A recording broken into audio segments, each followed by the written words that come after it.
A great question that we get a lot.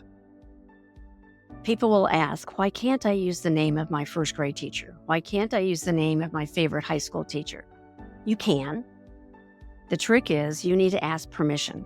In the world of publishing, permissions is a huge, important word that you need to remember. And I'm going to give you 5 reasons that we get a lot of questions about when do I need permission from somebody or something to use something in my book. The first thing is that names of people. Our policy is if you refer to a person and use their name, you need to have written permission. And that means you email them and you copy me and say, this is what I'm saying about you in my book. Would you mind if I continue to say this? I just need your permission. And then we need a response back from them where they've agreed you can use their name in that story. A perfect example of this is that we had a doctor submit a chapter in one of our anthologies, and he said he had verbally gotten permission from one of his patients to share her story. And I just didn't feel right about that. One, because it's a medical profession. And I said, okay, I'm glad you got permission. Can you email her and then forward me that email where she does give you her permission? I need to keep it in writing because I don't want either of us to get sued. Lo and behold, once she figured out he was actually putting it in a book, she decided, I don't want that out there. And it was only because we pushed and said, no, we need to have that in writing. Part of that is also we have a policy where if you're going to use somebody's name, we're not in the business of if we're going to use the name, we don't want to start over, Kathy. We don't want to, internally, we don't, and I'm going to pause so we can edit. If we are using somebody's name, we want to make sure that we're not going to blame or shame anyone that we're mentioning. Our goal is not to badmouth, downplay. You can talk about your experience. Let's say if it's a divorce, you can talk about your experience and how you felt, but you don't have to say so-and-so was an SOB or whatever you might call that person at that point. The second reason you need to think about requesting permission is copyrighted material, and this is a big one. This includes text, images, or other content that's copyrighted. They need to get permission. You need to get permission from the copyright holder.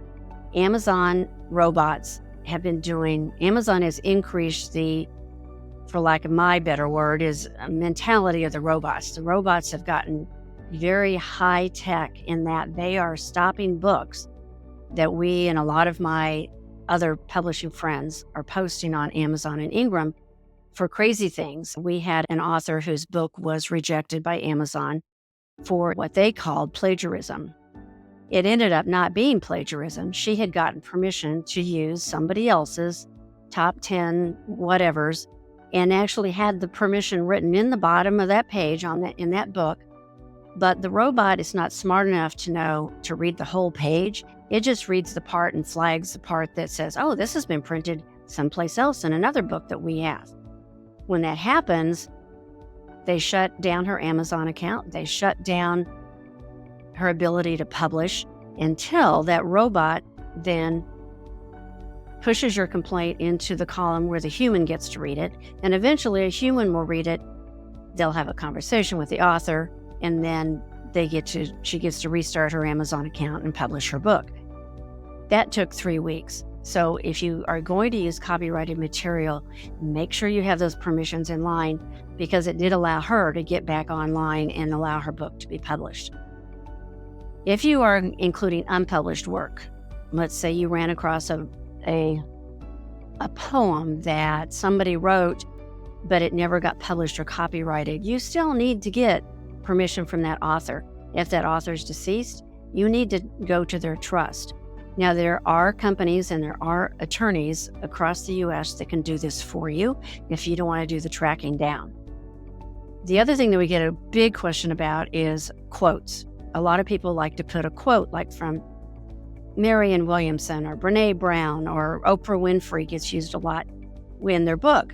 And our philosophy is you can use a quote as long as you keep the words to 10 words or less, maybe 12 at the most. You don't want to put an entire paragraph in and quote someone, even though you have quote marks around it And even though you may be quoting, let's say, Brene Brown, and you've taken a very popular excerpt from her book, if it's copyrighted and you're putting it into a book that you're going to sell, and here's the big, what would you call it? The big point here is that if you're making money off of their quote, you need to have permission from them to do it. If you're selling a product, even if you do a poster to have in your home and someone goes, oh, I would love to have that, and I'll pay you for it. Not that you're ever going to get caught in that necessarily particular instance, but you do always want to get permission if somebody else has written it.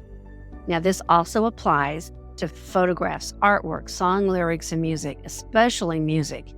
We have an incident where one of our authors, their theme song through high school was some Beatles song, especially the Beatles. You can use the title, but you cannot use the lyrics. You can use the title and say, there's a lyric in this such and such song, and it makes me feel yada, yada, yada. But Amazon will kick your book out, and they will cite the fact that you have used music lyrics, and they won't let you publish that book until it's fixed. Are you ready to write that book you've been thinking about? I'm Kathy Davis, Davis Creative Publishing.